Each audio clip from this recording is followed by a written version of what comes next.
We often imagine the first humans as primitive and wild, but their days were slow, deliberate, shaped by earth and rhythm.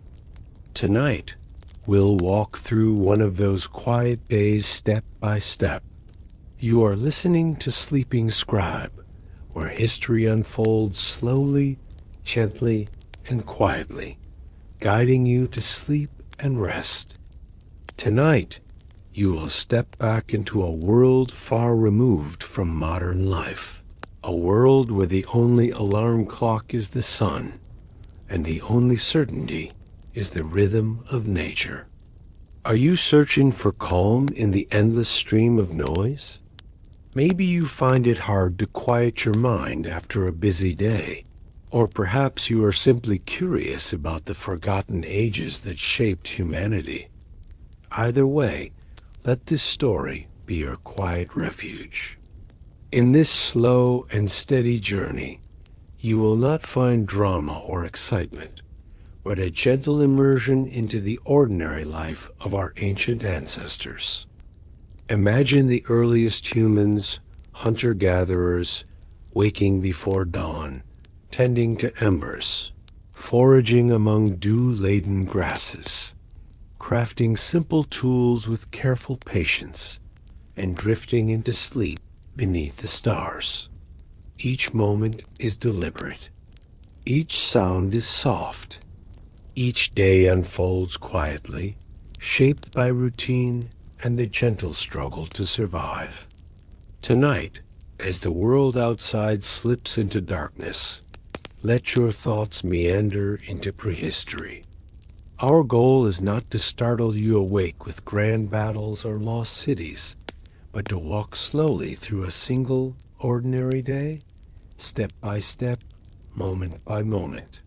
This is History for Sleep, a calm, hour-by-hour documentary, spoken softly, designed to be as soothing as a lullaby and as quietly fascinating as a story told around a fire.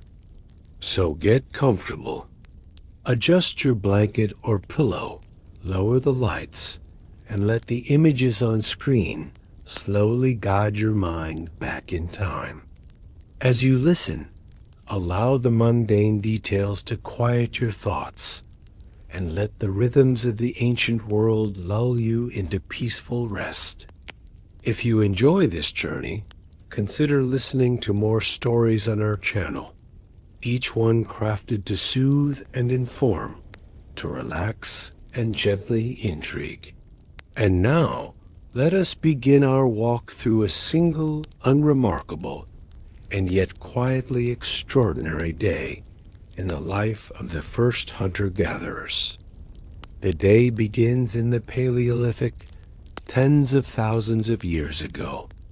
There are no clocks, no buildings, no distant hum of engines or city lights. All around is the living, breathing world, vast plains, scattered woodlands, the open sky. The air is cool and clear. In the faint, blue half-light before sunrise, a thin mist hangs low above the ground. The ground is uneven, scattered with rocks, grasses, and the remnants of an earlier fire. We are with a small band of humans, a loose-knit group of families, camped at the edge of a forest, close to a slow-moving river. Their shelter is simple, a cluster of sturdy branches and animal hides, held together with sinew and careful knots. Everything is functional, nothing is wasted. The night was long and sometimes restless. Here and there, someone stirred, tossing a fur over their shoulders, checking the coals in the central fire. Around the camp, the world is not silent. The distant bark of a fox, the hush of wind in the grass, the occasional flutter of a bird's wings, all are part of the soundscape. The group numbers perhaps 20, elders whose faces are weathered by years under the sun. Parents with alert eyes, children curled up in nests of moss and skins, and a handful of young adults, lean and alert. There is no sense of rush.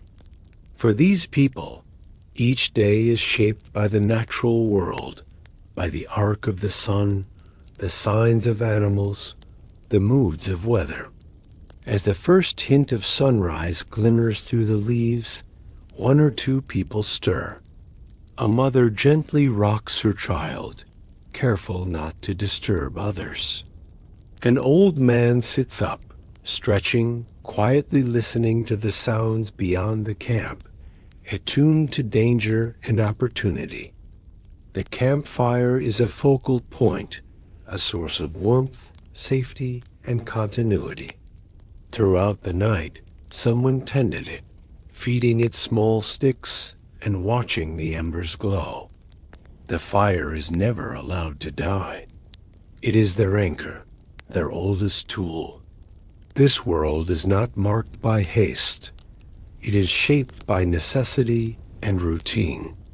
As the darkness lifts, the first tasks of the day begin. The morning is chilly. Breath clouds in the air as the first people rise, moving slowly, careful not to step on outstretched legs or sleeping children. The sky is streaked with pale pink and gray. Birds begin to call, their voices clear in the open air, but the world feels calm, not hurried. The first task is always the fire. Someone kneels beside the circle of stones, blowing gently on the embers, coaxing tiny flames from the coals. Dry grass is added, and soon a thin plume of smoke drifts upward. Around the fire, a few people gather, holding their hands out to the warmth. There are few words. Much is communicated with gestures, a nod, a glance, the sharing of a piece of dry bark. The day's first meal is simple. There is no bread, no coffee, no sense of breakfast as a ritual. Instead, there are handfuls of dried roots, a few nuts cracked open with stones, and, if the night was lucky, a piece of smoked meat saved from the previous day. Children wake slowly, rubbing their eyes, reluctant to leave the warmth of their blankets. The youngest are reassured with soft sounds and gentle touches. Nearby, someone stands and stretches, arms overhead, back arching in the early sun. There is a stiffness that comes from sleeping on the ground, but also a quiet strength. Each person checks their own body, any new aches, scrapes, insect bites. Conversation is quiet, mostly practical. A comment about the weather, a suggestion to look for berries in a nearby thicket, a reminder to check the fish traps set in the stream. Personal grooming is basic, but deliberate.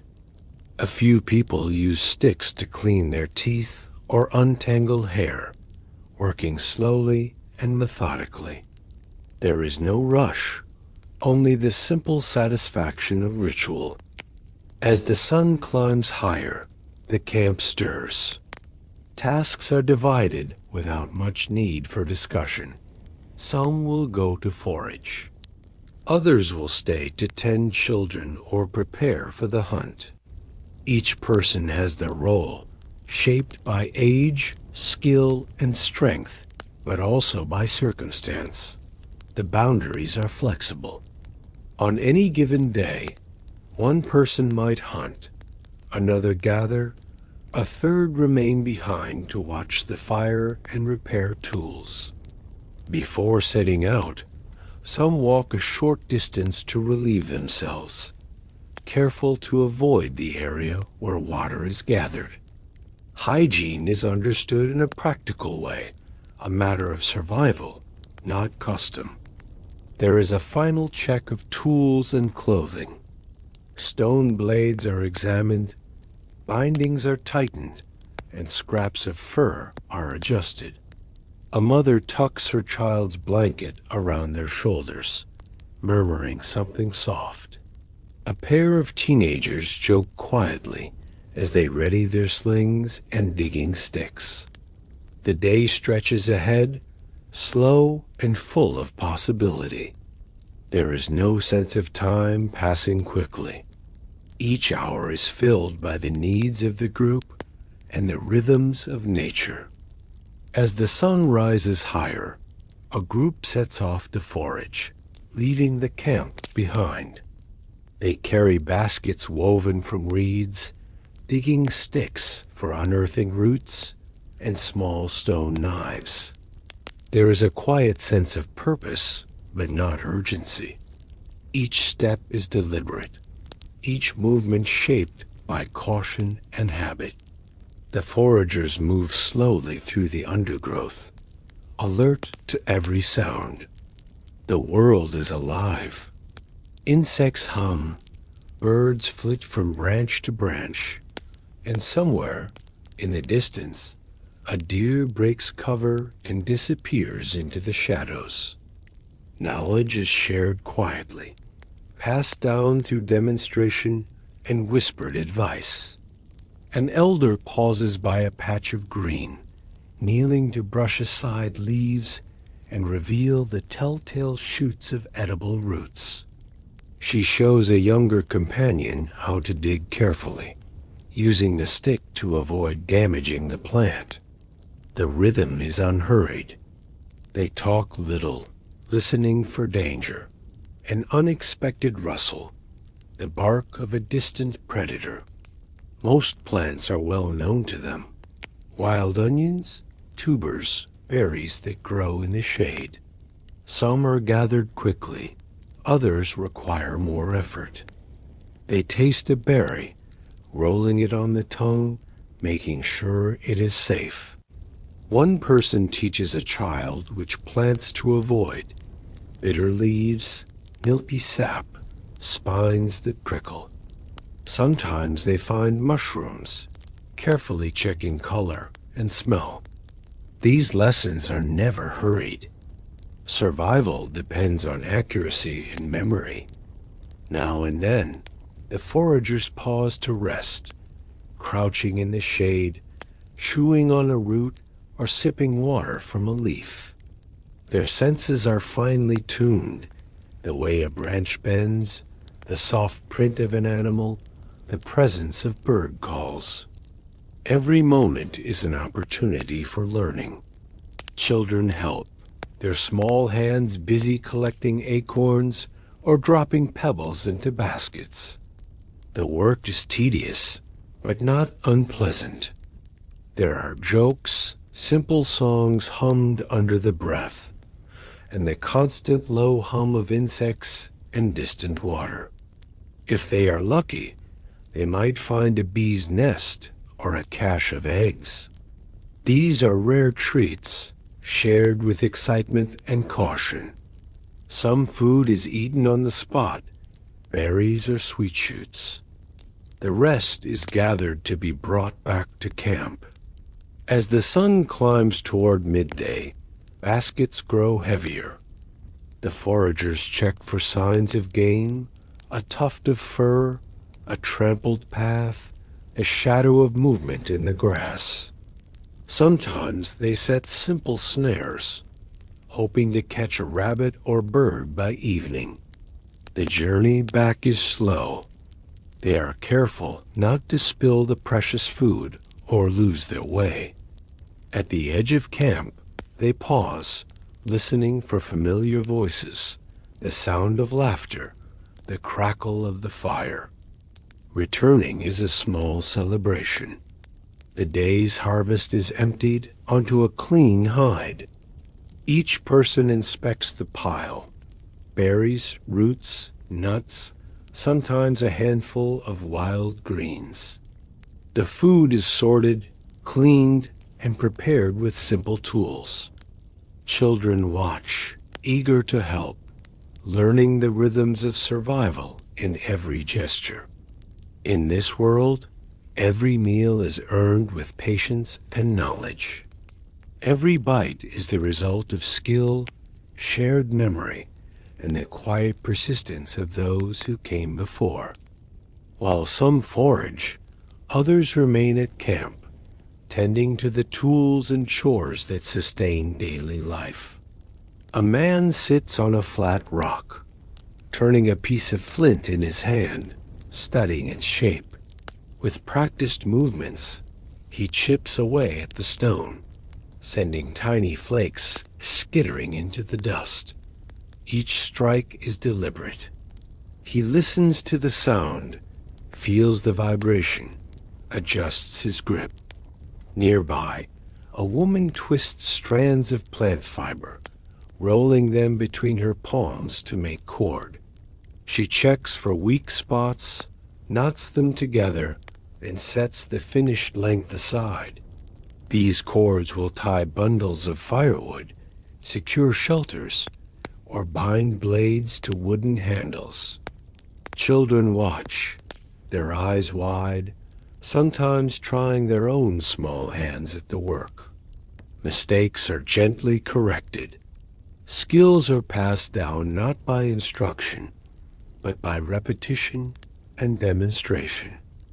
Other chores unfold quietly. An elder examines the hide coverings, looking for tears or thin patches, repairing them with bone needles and sinew.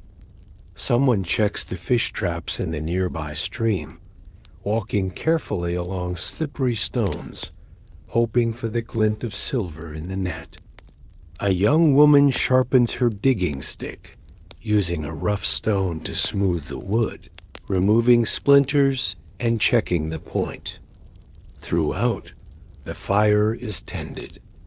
A pile of wood is stacked nearby, always kept dry. The coals are stirred, ashes brushed aside, new sticks added. The fire is never allowed to go out. Its warmth and safety are the heart of the camp. From time to time, a child brings a handful of pebbles or a feather, offering it to an adult with pride. These small treasures are examined, sometimes kept, sometimes tossed aside, but always acknowledged with a nod or a smile.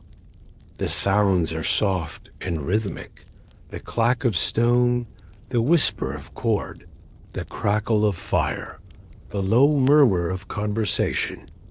Each task is important, but none is rushed. There is no schedule beyond the needs of the group and the signals of the natural world. As midday approaches, the camp settles into a quiet, steady rhythm. The tools are set aside, the fire burns low, and preparations begin for the next task of the day, the hunt. When the sun stands high, a small group prepares to hunt. Their movements are careful and deliberate. Each person carries a weapon, a sharpened spear, a sling, perhaps a heavy stone for throwing. Their clothing is simple, hides and furs tied with cord, leaving arms and legs free. There is a quiet tension in the air. Hunting is dangerous and uncertain. It demands skill, patience, and luck. The group gathers at the edge of camp, whispering softly, making a plan. They decide who will lead, who will follow, who will drive the game, and who will strike. Before leaving, a few words are spoken, not a formal prayer, but a recognition of risk and hope. The camp watches them go, silent and attentive. The hunters move silently through the grass, crouching low, scanning the landscape. Their eyes are sharp, trained to notice the faintest sign, a broken twig, a fresh print in the mud, a pattern in the grass. They know the habits of animals in this place, the slow, wary steps of deer, the quick darting of rabbits, the circling paths of birds. They advance slowly, using every rise and dip in the ground for cover. One person gestures. A raised hand means stop. A wave means spread out. Communication is silent, based on years of shared practice. Sometimes they follow a trail for hours, moving at a crawl, barely disturbing the earth. The sun is hot, sweat beads on their foreheads, but they do not complain. Each step is taken with care, every sense focused on the task. At last, they spot their quarry, a small herd of deer grazing in a clearing. The hunters freeze, barely breathing, watching for patterns and weaknesses. They inch forward, using the wind to mask their scent. The plan unfolds without words. Two hunters circle wide, using bushes for cover. Another moves closer, staying low. They wait for the right moment. A sudden noise, a shift in the wind, a break in the herd. When the time comes, there is a burst of action. A spear flies, a stone whirls from a sling, the deer scatter in panic. It is over in moments, success or failure decided by skill and chance. If the hunt is successful, there is a quiet sense of relief. The animal is approached with care. There are gestures of respect, touching the ground, a murmured thanks. The carcass is quickly dressed, the meat divided and wrapped in leaves, nothing wasted. If the hunt fails, the group regathers, not with anger or blame, but with acceptance. Hunting is always uncertain. They return, empty-handed but wiser, discussing what they saw and what they might try tomorrow. On the way back, they notice other things. A new patch of wild onions, a stream swollen by last night's rain, the distant call of unfamiliar birds. Returning to camp, they are greeted by the smell of smoke and the sight of children playing near the fire. The hunt, successful or not, is shared in detail, every movement and choice described and discussed. Meat, if there is any, is prepared immediately. The skin is cleaned, the bones set aside for tools, the fat carefully saved. There is little waste in this world. As afternoon stretches on, the tension fades. The hunters rest, sipping water, cleaning their hands, and quietly reflecting on the skills and luck that keep the group alive. After the hunt and the midday meal, the camp grows quiet. The sun is warm, the air heavy with the scent of grass and wood smoke. Some people nap, lying in the shade, their bodies stretched on furs and moss. The rhythm of breathing is slow and steady. Sleep comes easily, untroubled by the anxieties of modern life. Children play nearby, their games simple and inventive, throwing pebbles, chasing each other, building small shelters from sticks and leaves. Their laughter is soft, never shrill, blending into the background hum of insects and distant water. Adults talk in low voices, sharing stories, remembering old hunts, or telling tales of places visited in youth. There are no secrets, only memories woven together and passed along. Some women braid each other's hair, fingers moving gently, pausing to remove burrs or tangles. Others check clothing for wear, making small repairs, mending a tear with sinew or patching a hole with hide. Elders sit together, watching the world with quiet satisfaction. They offer advice when asked, but mostly they listen, content with the steady rhythm of the camp. The fire burns low, its smoke curling lazily into the sky. Food is shared freely. A handful of berries, a piece of dried meat, a sip of water passed from hand to hand. This is the quiet heart of the day, a time for rest, for laughter, for gentle conversation. There is no urgency, only the slow, unhurried passing of time. For a few precious hours, the demands of survival give way to the comforts of community and the simple pleasure of being together. As the sun begins to dip toward the horizon, the camp comes alive once more. The shadows grow long, the light turns golden, and the air cools. People gather around the fire, bringing the day's harvest, berries, roots, whatever meat or fish has been caught. The meal is prepared simply. Roots are roasted in the embers. Meat is skewered on sticks and held over the flames. Greens are washed in the river and added to a shared pot.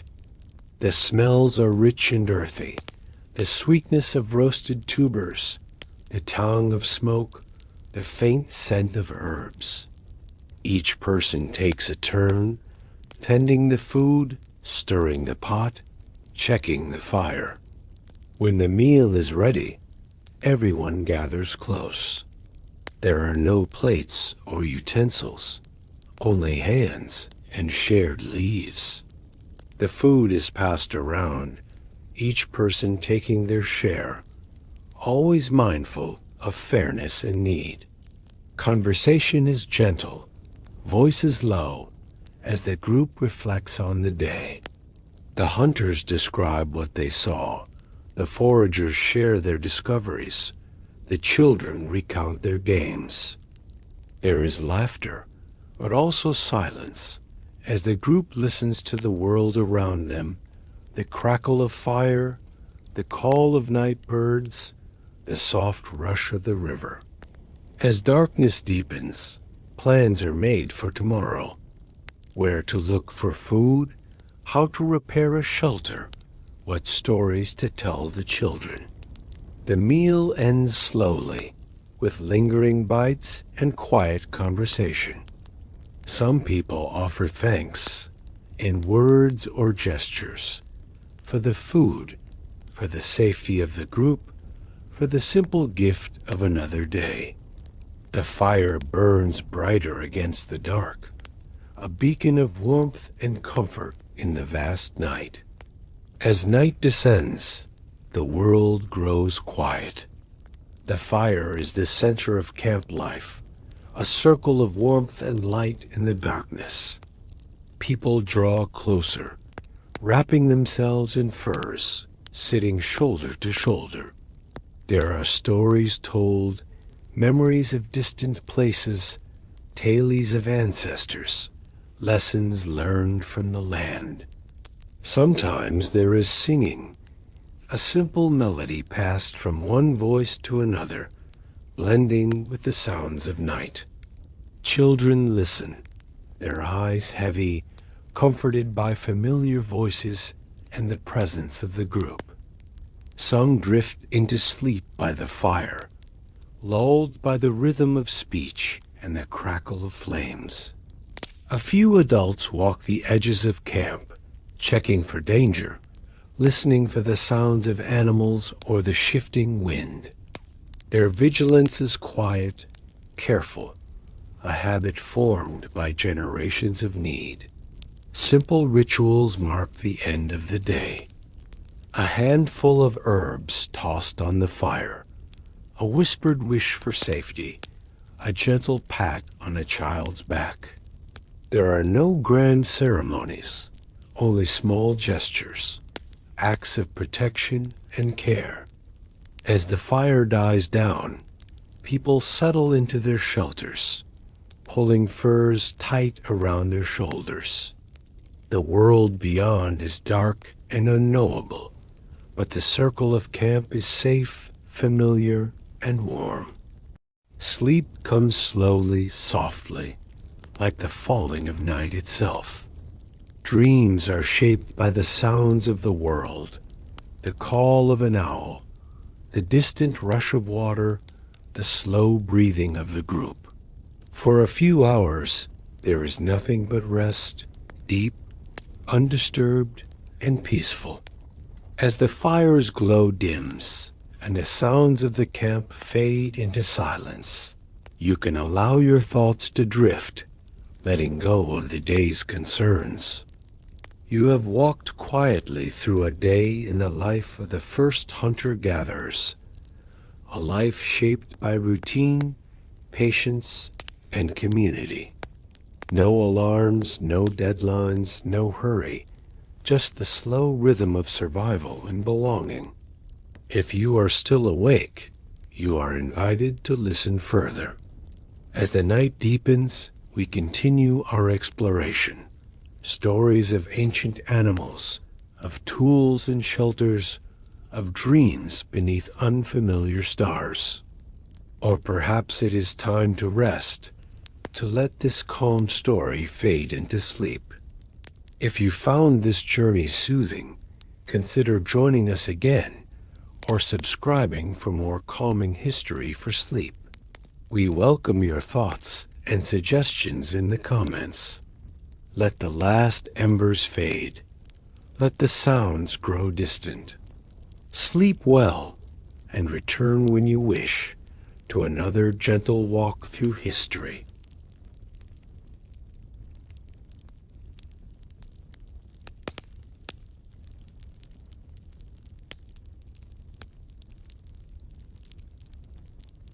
Tonight, as we gently continue our exploration of humanity's earliest days, let us embark on a comprehensive catalog of Stone Age tools. This inventory is methodical, slow, and deliberate, a careful examination of every tool, material, and purpose. The intent is not only to provide knowledge, but also to create a calm, repetitive rhythm, much like the actions of ancient toolmakers themselves. Whether you listen to learn, to relax, or to let your thoughts drift towards sleep, this gentle journey through the world of Paleolithic implements is designed to be as soothing as it is informative. The Paleolithic era, often referred to as the Old Stone Age, spanned hundreds of thousands of years. It was a time before cities, before metal, before even pottery. What set this period apart was humanity's gradual mastery of tools. Each improvement was incremental, but over generations. These slow steps became the foundation for all later technology. The world of the Stone Age was one where survival depended on hands, eyes, patience, and ingenuity. Understanding the tools left behind gives us rare insight into the daily realities of our ancestors, how they worked, how they ate, how they protected themselves, and ultimately, how they adapted to a changing world.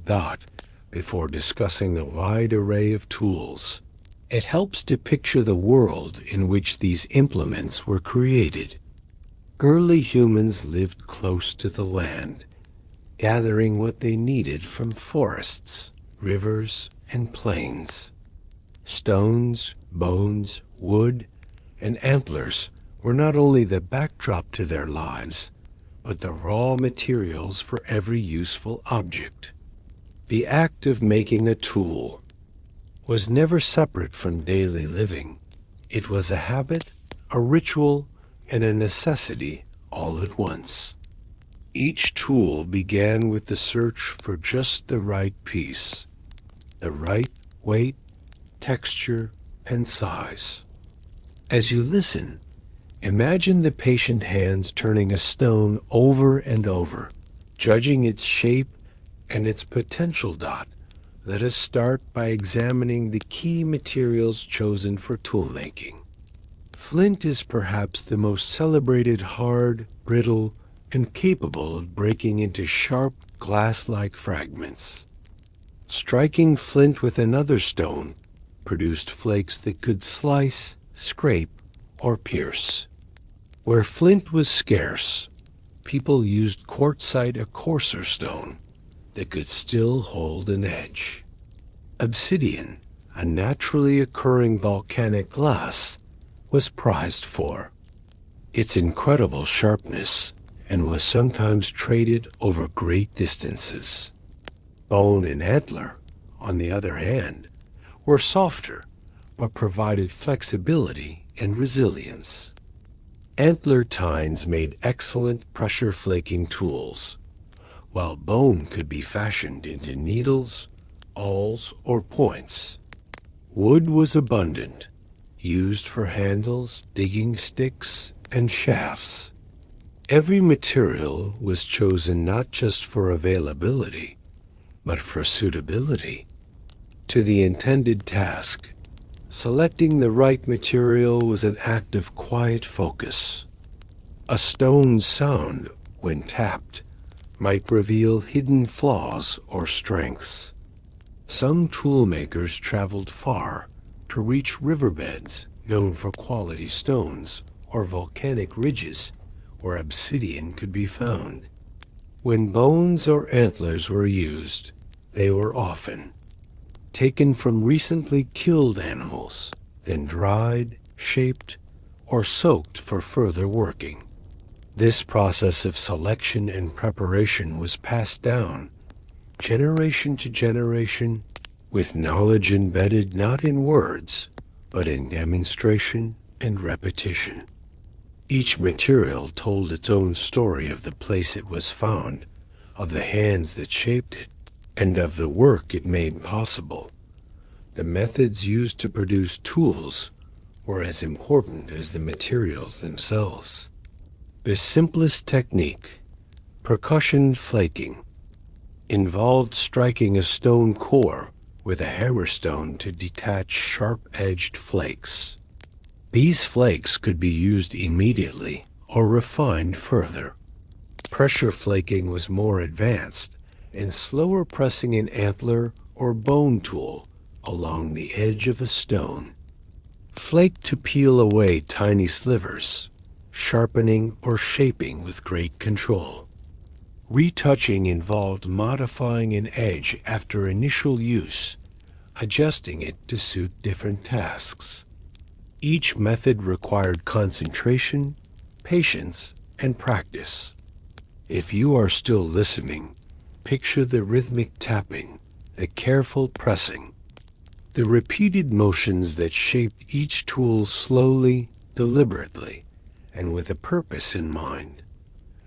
Let us now begin the detailed catalog, starting with the most basic implements, unmodified stones and simple flakes. At the dawn of tool use, early hominins picked up stones with edges already suited for pounding or smashing. These hammerstones were used to break bones for marrow, to crack nuts, or to crush roots.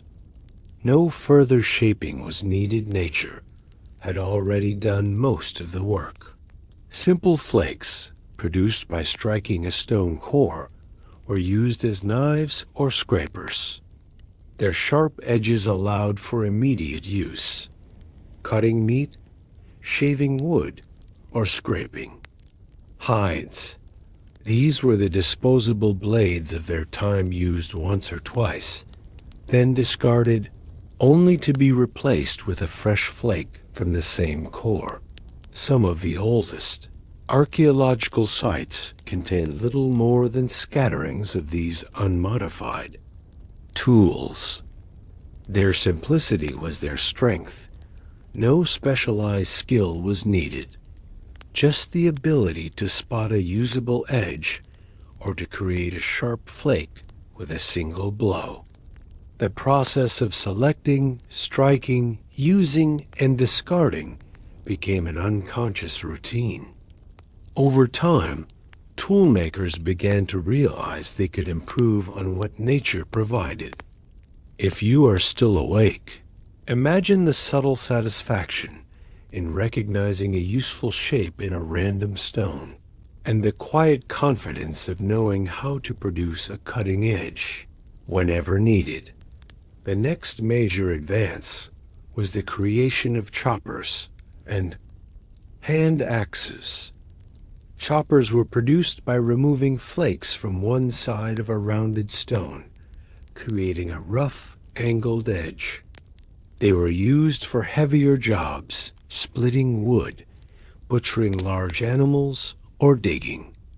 Hand axes, shaped by striking flakes from both sides, emerged later. These tools were teardrop-shaped, symmetrical, and often carefully finished.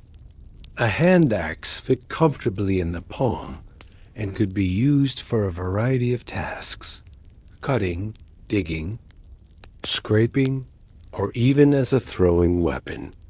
The process of making a hand axe was itself slow and methodical, requiring the removal of dozens of flakes, careful thinning, and endless small adjustments. The symmetry and finish of hand axes reflect an increasing understanding of stone's properties. Makers selected their cores carefully, visualizing the final shape before beginning. Large flakes were struck off first, followed by finer retouching to sharpen and thin the edges. Each tool was unique, shaped by the stone's natural form and by the skill of its maker. Some hand axes were used for years, resharpened again and again until they were finally discarded.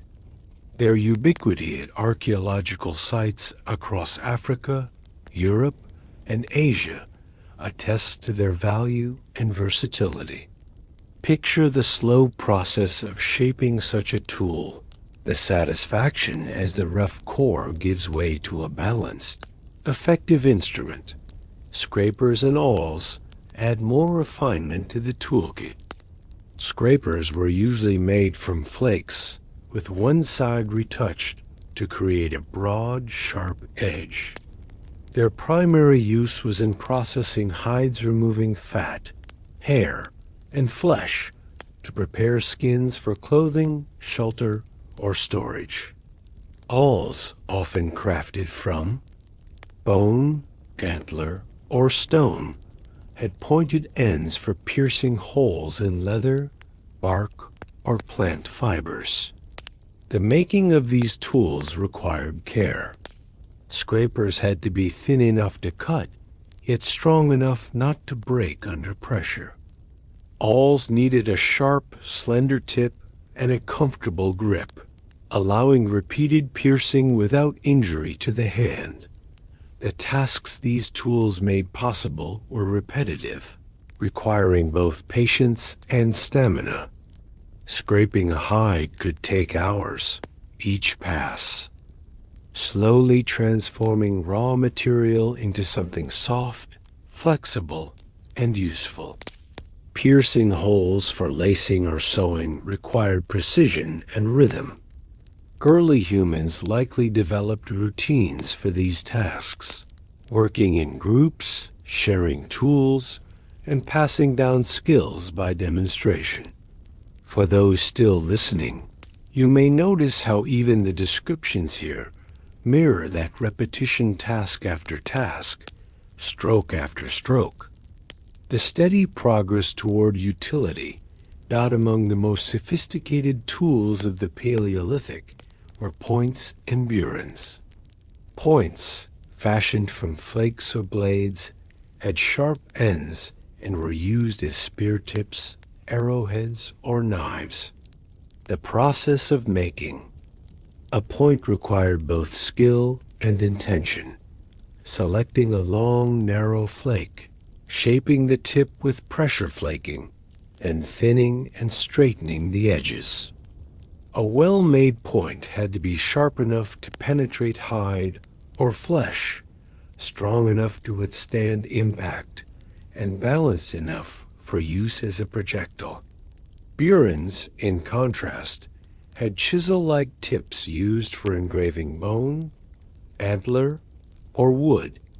They enabled the carving of grooves, notches, or decorative patterns, making them the ancestors of later artistic and crafting tools. Asterisk crafting points and Buren's involved repeated cycles of examination, adjustment, and testing. The maker would check the alignment, the angle of the edges, and the symmetry of the point, refining the form again and again. Buren's were produced by modifying a flake's edge to create a strong, narrow chisel tip, sometimes further refined. By additional retouching, these tools allowed for greater versatility and opened the door to new activities, hunting larger game, preparing traps, or decorating personal items. If you are still awake, consider the slow evolution of skill across generations. Each improvement, a response to some challenge. Each new tool, a quiet leap forward. Bone, antler, and wood tools formed an organic counterpart to stone. Long bones could be shaped into needles, pins, or fish hooks by grinding, polishing, and sometimes heating. Antlers were carved into digging sticks, wedges, or handles. Their springy strength well suited for tasks where stone might break. Wood, though rarely preserved in ancient sites, was almost certainly used for shafts, handles, baskets, and simple digging implements. Each organic tool required its own set of working techniques. Bone might be split and scraped with a stone blade, then ground smooth on a slab of sandstone. Antler could be softened by soaking, then carved and hardened by drying or heating. Woodworking required tools like axes and adzes to chop, split, and shaped out. The making of organic tools often relied on stone tools for cutting and shaping. A stone blade could scrape a bone smooth. A hand axe could fell or trim a branch. Early toolmakers learned to use fire to harden wooden points or to bend shafts by heating. These techniques added flexibility and diversity to the toolkit. The range of tasks made possible by organic tools was vast. Sewing hides, digging for roots, weaving baskets, or constructing shelters. Though many have vanished with time, the impact of these tools on daily life was profound. For anyone listening closely, the gentle transformation of one material into another is a reminder of the patience and resourcefulness required by every ancient craftsperson. Let us group the catalog by function, starting with hunting and gathering. Tools. Spears were perhaps the most significant innovation, combining a sharp stone point with a straight wooden shaft to reach prey from a distance. Digging sticks, often simply sharpened branches or antlers, allowed for the extraction of edible roots, tubers, or shellfish. Throwing sticks, sometimes called woomera's or atlatls, extended the arm's reach and increased the force of a thrown spear or dart. Baskets and carrying devices, woven from plant fibers, enabled the transport of gathered foods and small objects. Each tool had its place in the daily rhythm of search, harvest, and return. The tasks of hunting and gathering were slow, cyclical, and often communal. A group might move through familiar territory, each person carrying a set of tools for their role, some gathering, others hunting, still others preparing food or tending the fire. The reliability of each tool was essential. Spears needed to be strong, straight, and sharp. Digging sticks had to withstand repeated prying in tough soil. The process of maintaining and repairing these tools was itself a daily habit sharpening. A point straightening a shaft, retying a basket handle. If you are still listening, imagine the slow rhythm of these tasks, the calm focus required, and the reassurance of tools that did exactly what they were meant to do. Food preparation tools formed the next functional group. Choppers and pounders broke bones to extract marrow, cracked nuts, or crushed fibrous plants.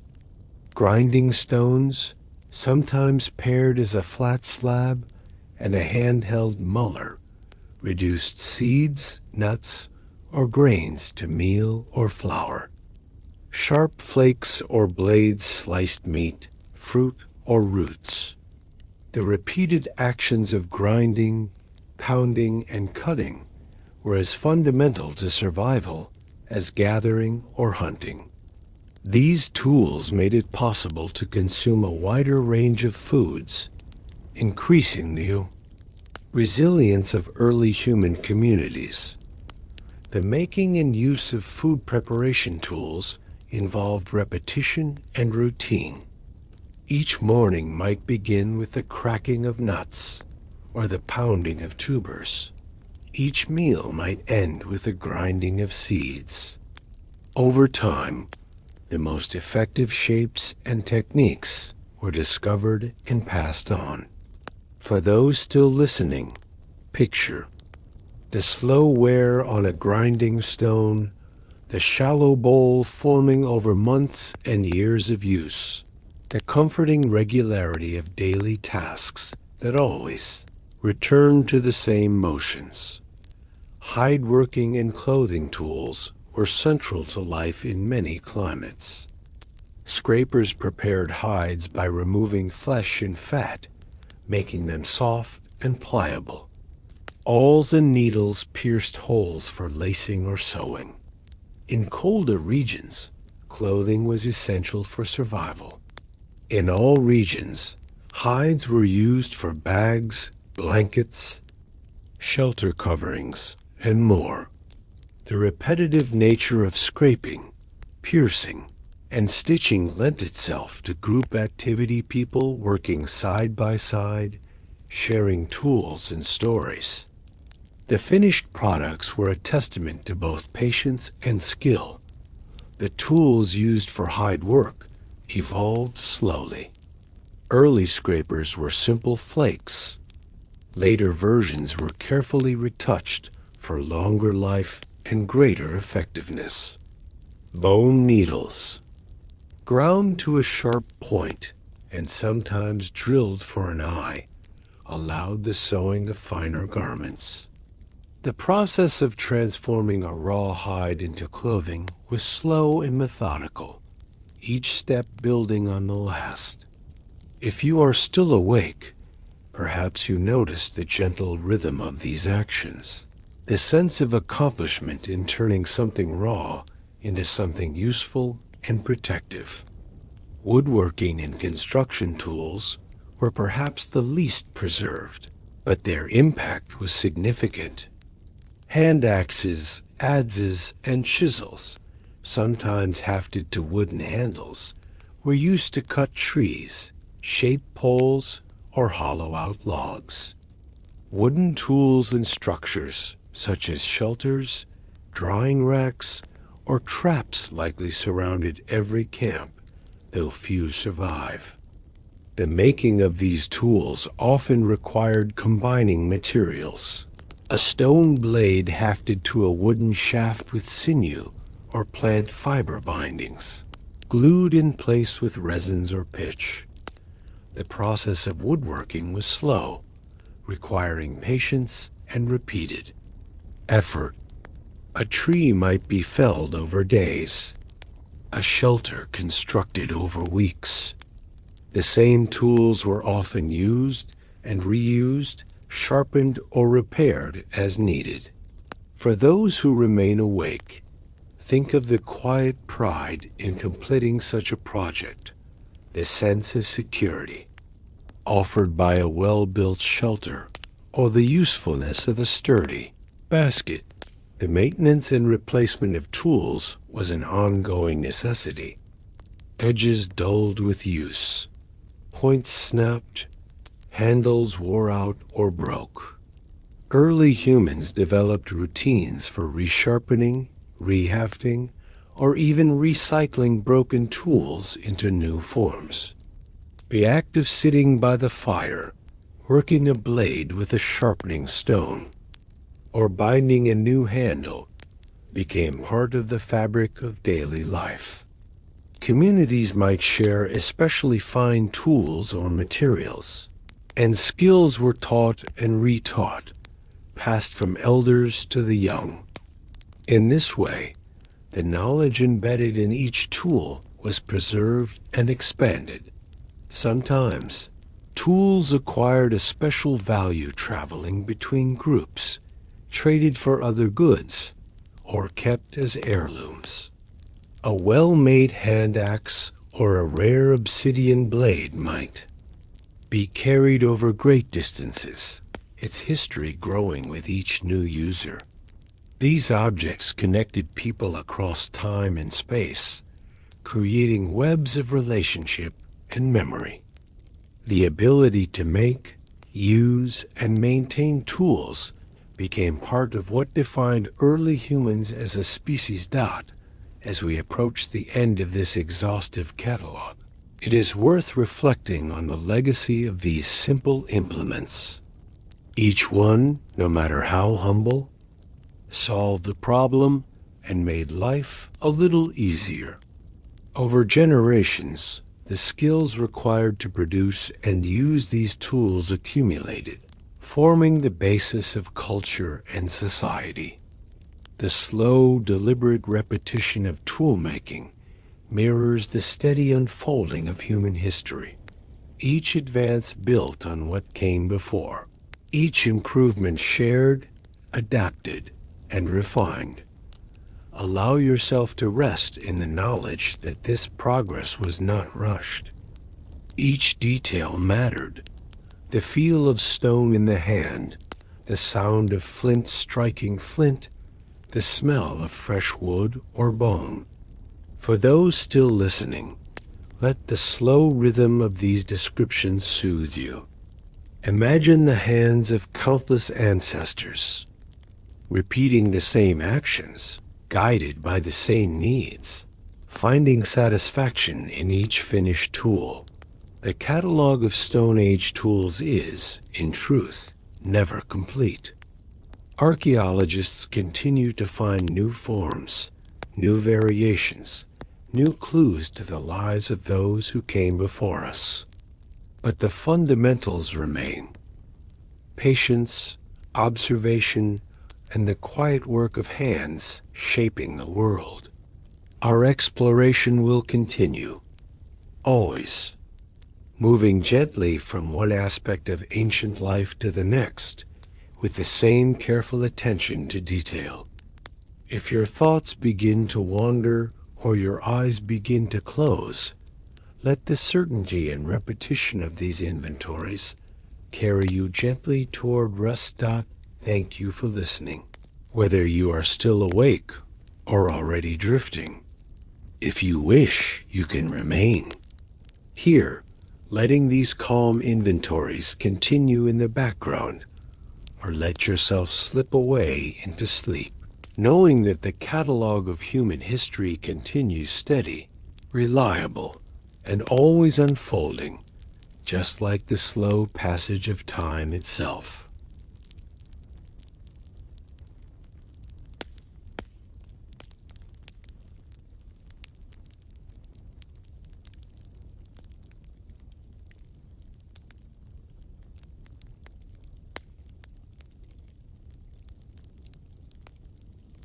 we continue our gentle exploration of the details that shaped everyday life for Paleolithic people.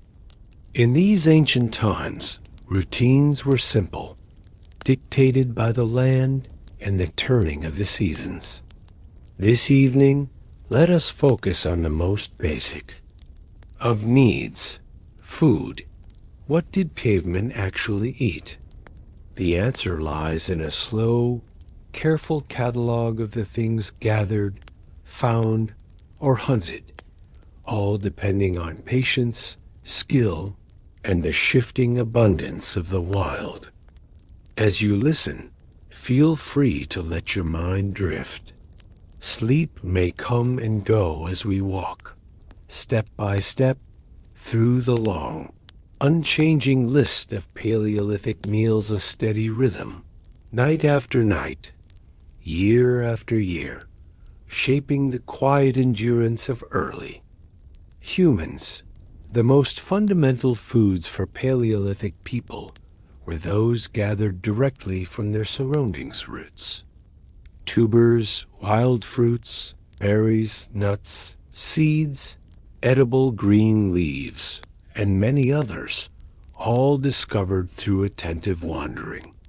In nearly every climate and region, these foods formed the steady backbone of survival.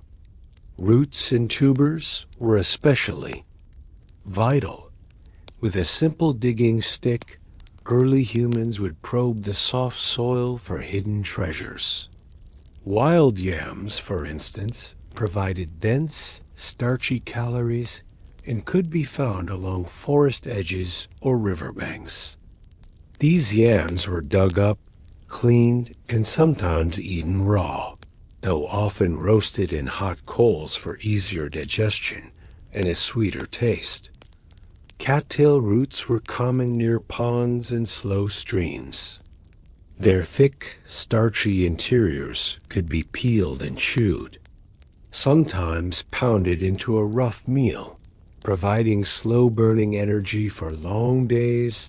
Other roots and tubers, like arrowroot, bulrush, and water lily tubers, required patience and a practiced eye to find.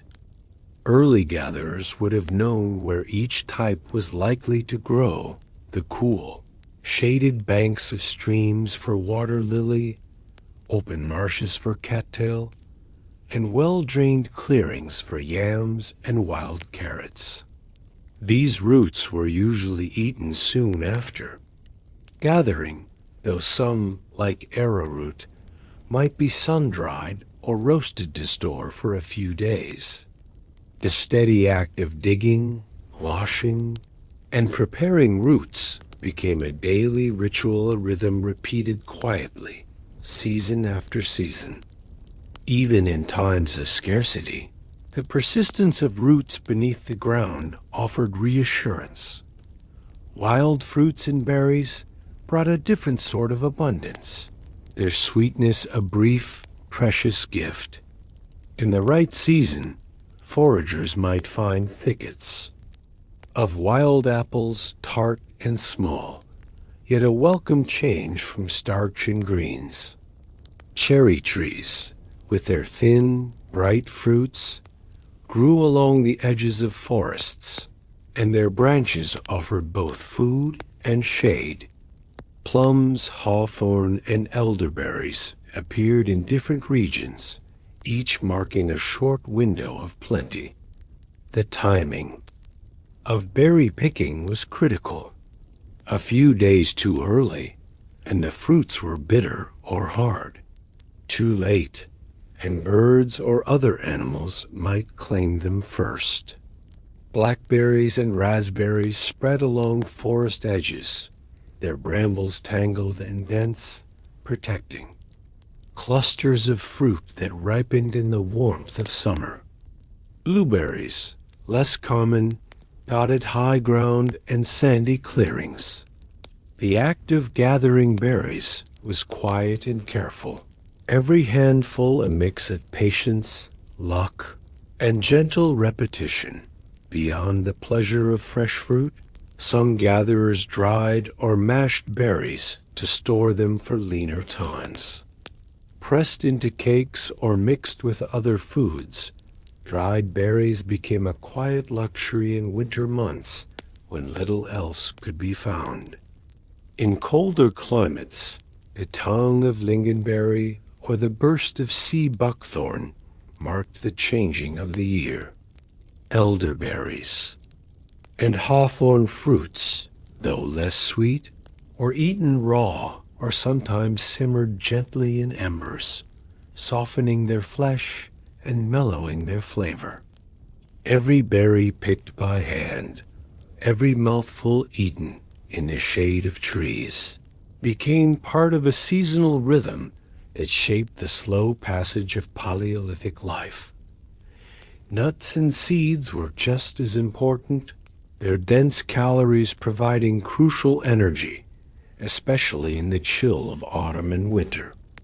Oaks dropped acorns in thick carpets, and gathering them was an event shared by the whole group.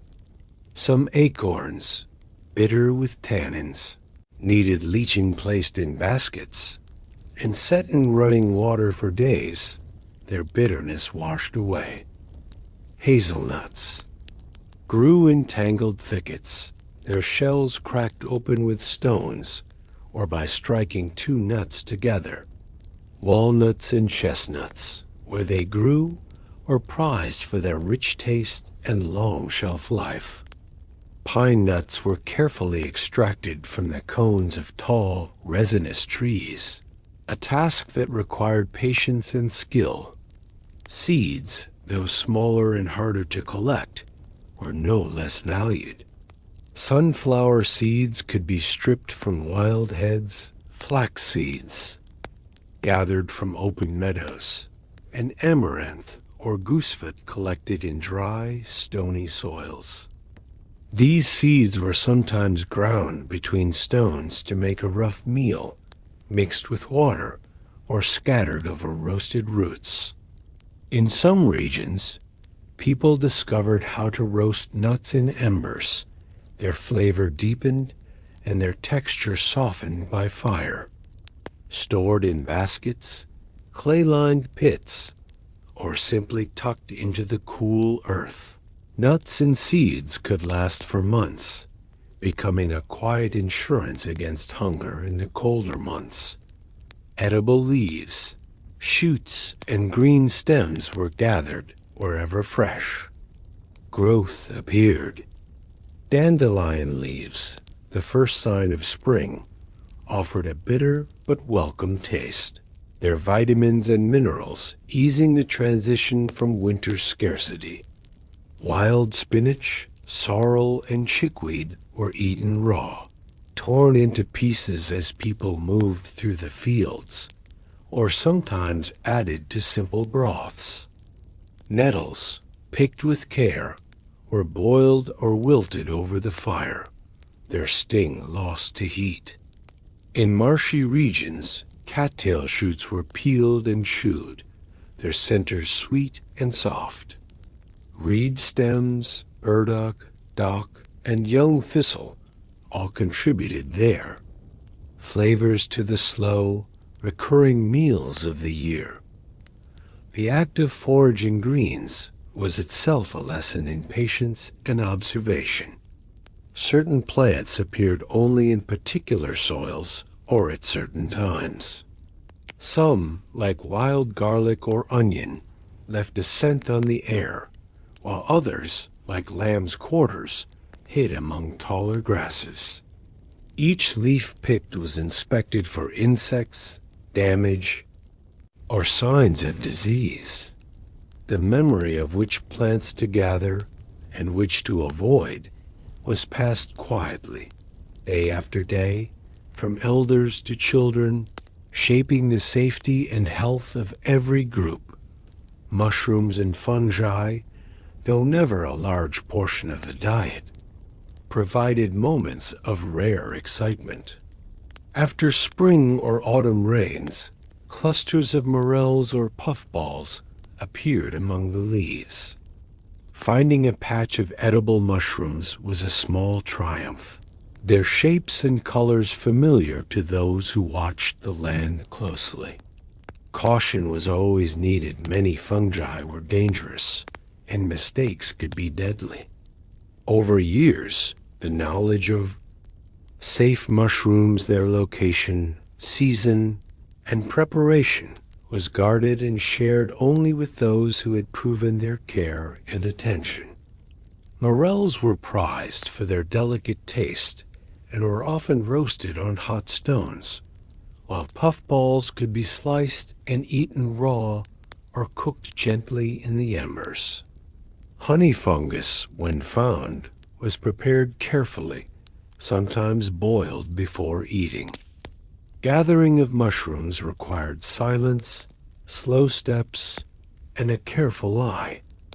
It was a task for those willing to walk patiently through forests, inspecting fallen logs, shaded hollows, and the base of old trees. When mushrooms were found, they were cleaned, their dirt brushed away, and carried home in woven baskets, or tucked into folds of bark. Though never abundant, mushrooms brought variety and pleasure to meals otherwise marked by repetition. Honey was a rare and dangerous treasure, found only when a wild bee nest could be located in a hollow tree or rocky outcrop. Early humans learned to use smoke to calm the bees, driving them away long enough to reach inside and pull free the sticky cones. Honey was eaten on the spot, shared among all present, or sometimes carried back to camp in pieces of bark or animal skin. The sweet taste was memorable, a bright contrast to the more ordinary fare of roots and nuts. Bee larvae and wax, too, were consumed when available, each part valued for its energy dot, while these gathered foods formed the steady base of most meals. Animal-based foods provided richness, protein, and essential fat. The hunt for large game. Animals was central to life in many regions, shaping where people lived, when they moved, and how they worked together. Wild deer roamed forests and meadows, their presence marked by tracks and trails. Bison and aurochs moved in slow, powerful herds across open plains. In colder climates, reindeer provided meat, hides, and antlers. In some places, mammoth or wild horse became targets for patient, coordinated hunts. Hunters used a variety of methods, driving herds toward cliffs, surrounding animals in open ground, or waiting quietly near watering holes. Spears tipped with sharpened stone, atlatls for greater range, and simple traps were among the earliest tools of the hunt. When a large animal was brought down, every part was used. The meat was divided among all, with rich cuts eaten soon after. The kill and leaner parts sometimes dried in the sun or smoked over slow fires. Marrow was sucked from bones, fat rendered into tallow, and hide scraped clean for clothing or shelter. Sinews became string, and bones shaped into tools. In this way, a single animal could feed and clothe a group for many days. The process repeated wherever game was found. Not every animal meal was the result of a large communal hunt. Small game provided a more frequent, reliable source of protein. Rabbits and hares darted through grasslands and forests, their paths watched by patient hunters. Simple snares or deadfall traps made from sticks and stones could capture these animals with little effort. Wild birds, quail, duck, pigeon, grouse were caught in nets or by hand, sometimes during nesting season when their movements were more predictable. Once caught, these animals were plucked or skinned, roasted whole over hot coals, or boiled in simple pits lined with stones.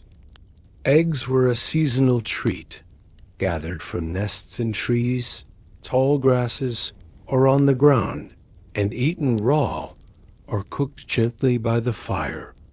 Fishing offered another dependable source of food, particularly near lakes, rivers, and coastlines.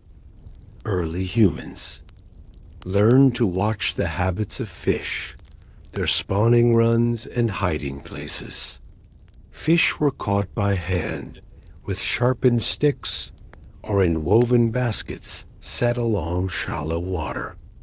Salmon, trout, perch, eels, and carp were all common, each requiring its own methods of capture. Along rocky shores, shellfish, mussels, clams, oysters, limpets could be pried loose with stones, their tough shells opened by fire or pressure. Crabs and snails were gathered from tide pools, their meat a welcome addition to the diet. Fish and shellfish were often eaten raw, though roasting or boiling was common where fire was available. In many places, the abundance of fish changed with the seasons, with some rivers and lakes offering great plenty during spawning and much less at other times. Insects, though less celebrated in modern diets, played a quiet but essential role for many Paleolithic people. Termites, ants, and beetle larvae were gathered from fallen logs, dug from soft earth, or picked from beneath stones. Locusts and grasshoppers could be collected in large numbers during their brief swarms, roasted on hot stones, or dried for storage. Crickets and cicadas added protein and crunch, sometimes eaten raw, sometimes cooked. In tropical and subtropical environments, larger insects and even scorpions were sometimes eaten, always with care. The skill of finding, identifying, and preparing edible insects was learned through observation and practice, passed down as quietly as the gathering of roots or the watching of game trails. Frogs, lizards, and small reptiles were taken opportunistically when found.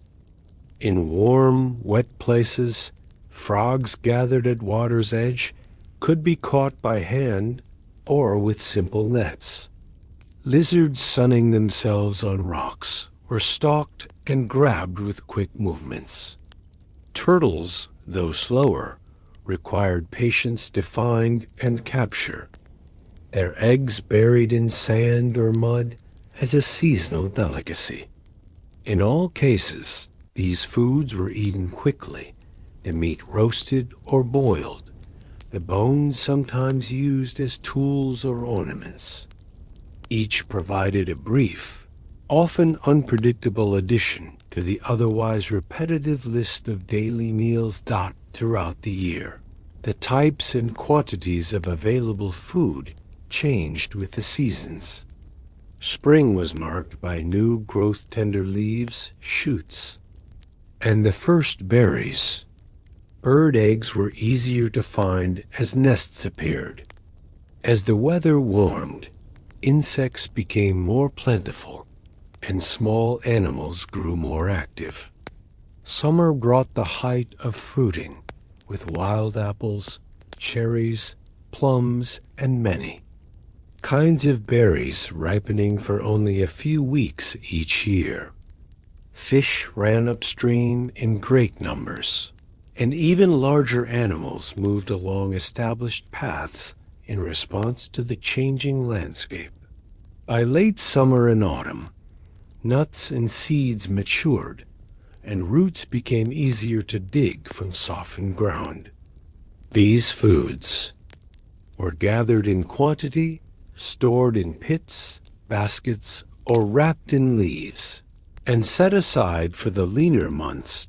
Winter was a time of scarcity and patience.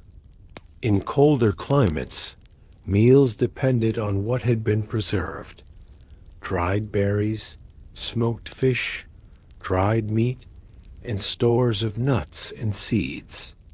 Some roots could still be dug from the ground, their starch sustaining until new shoots appeared. The occasional animal trapped or hunted brought relief, but for most, winter meant smaller, simpler meals, often shared in silence. Even in milder climates, the selection narrowed as plants went dormant and many animals became harder to find. The ability to plan ahead, to remember where food could be found, and to ration what was stored became essential for survival. The diversity of foods in the Paleolithic diet reflected both local environment and inherited knowledge. Coastal people relied more on fish, shellfish, and edible seaweeds, their meals flavored with the salt of the ocean and the tang of marine plants. Forest dwellers ate more nuts, berries, mushrooms, and small game, their diets shifting with the deep cycles of trees and undergrowth. On open plains, the menu depended on the migrations of large herds deer, bison, antelope, or wild horse, while river valley groups focused on roots, tubers, and aquatic plants, using simple tools to dig and gather what was hidden below the surface. Mountain people ate what they could find or hunt from rocky slopes: hardy roots, seeds, birds, and the occasional mammal. In arid or semi-arid lands, life depended on drought-resistant roots, seeds from tough grasses, and animals adapted to sparse conditions. Across all these settings, repetition was inevitable.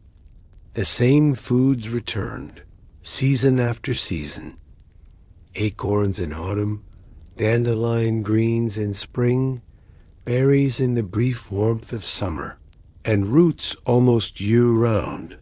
The pace was slow, the changes subtle. Each generation refined its sense of timing, knowing the best week to dig for a tuber, the right moment to pick a fruit, the safest way to prepare a new mushroom.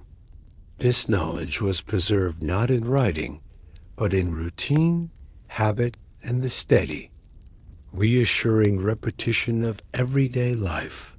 Meals were communal and practical.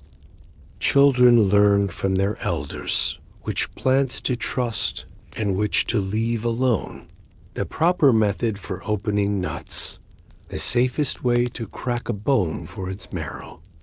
Gathering was done in groups, with talk and quiet song marking the work. Hunting, and fishing too, required cooperation, patience, and the sharing of both effort and reward. The memory of a good season, when berries were thick on the vine, or the nuts fell heavy from the trees, became part of the stories told in winter, a comfort in lean times. For those still listening, you may notice the gentle, rhythmic repetition. In this catalog of foods, the same roots, the same fruits, the same animals and insects, returning over and over. This was the reality of Paleolithic meals: slow change, endless cycles, comfort in familiarity, and the persistent need to keep searching, gathering, and sharing. Sleep may come as you listen to these lists, the mind finding rest in the steady pattern of ancient life. In the quiet of the Paleolithic evening, as bellies grew full and the fire burned low, The day's meal settled into memory, soon to become another part of the long tradition that shaped every generation. There were no elaborate feasts, no recipes, or written records, only the repetitive pattern of finding what was needed and making use of it again and again. The foods were familiar roots and tubers roasted in embers, wild fruits savored in brief abundance, nuts and seeds shared by the handful, and the occasional richness of fresh meat or fish. Sometimes there was honey, rare and precious, or the satisfying crunch of roasted insects. When times were lean, the group returned to the old reliables, whatever could be dug, gathered, or trapped from the patient land. This rhythm of eating was echoed in every detail of Paleolithic life. The process of gathering, hunting, and preparing food was slow, methodical, and communal. It began in the early light, with foragers setting out to search familiar places. A patch of wild garlic remembered from last year, a stand of hazel trees, where nuts fell thick, or a muddy bank where cattail roots might be easily dug. Others scanned for animal tracks, watched for movement in the grass, or stood quietly by the water, waiting for fish to appear. Each person, young or old, played. Apart children watched and learned, imitating the careful selection of leaves, or the gentle turning over of stones in search of insects. The day's work ended as the sun dipped low, with what had been gathered brought back to the center of camp, the fire a gathering point and a source of comfort. Preparation was minimal, dictated by the tools and techniques of the time. Roots were scraped, washed, sometimes pounded flat, or split with a sharp stone. Nuts were cracked open one by one, the effort justified by their rich taste and high energy. Berries and fruits needed only to be cleaned of dust or debris, sometimes pressed into rough cakes and left to dry for later. Meat was roasted over flames or dried in strips, fish cooked whole on hot stones, insects skewered on twigs or thrown into the embers. Eggs might be eaten raw or gently cooked in the heat at the edge of the fire. When firewood was scarce, some foods, especially roots and seeds, were chewed slowly, softened by saliva, and eaten raw. The methods changed little over generations, and the foods themselves became markers of memory and comfort. The taste of a root or a nut might recall a childhood spent at a certain riverbank, or a berry remind someone of a spring when the rains came early and the harvest was plentiful.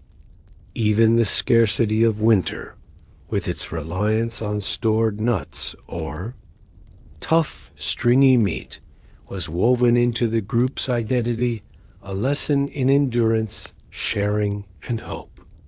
Hunger was not unknown, but starvation was usually avoided by the steady, persistent knowledge of the land. The repetition of these foods and routines brought more than just nourishment.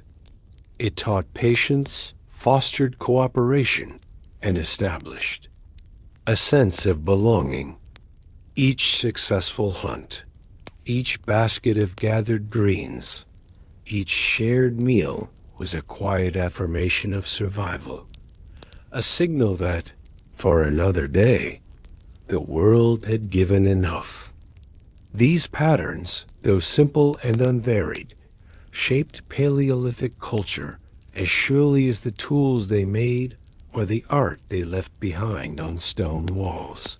If you are still listening, or if you find yourself drifting, Let the gentle repetition of these lists serve as a reminder.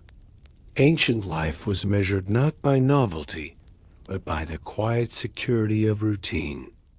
The names of foods and the ways they were prepared returned with each season, offering reassurance even in times of scarcity. Each evening, the group gathered close, the smoke of the fire curling upward, the food divided equally, and the stories shared. In this way, the simple act of eating became an act of memory, a bridge between generations, linking the distant past with the hope for tomorrow. God, let your thoughts settle now, like embers fading to ash. Imagine the taste of roasted roots, the scent of fresh green leaves, the warmth of a shared meal after a long day's work. With every season, the same foods would return, the same tasks would be repeated, and the same lessons quietly learned. Anew, as you rest, know that this slow, gentle inventory will continue, the details always waiting to be picked up again, as steady and predictable as the next day's light.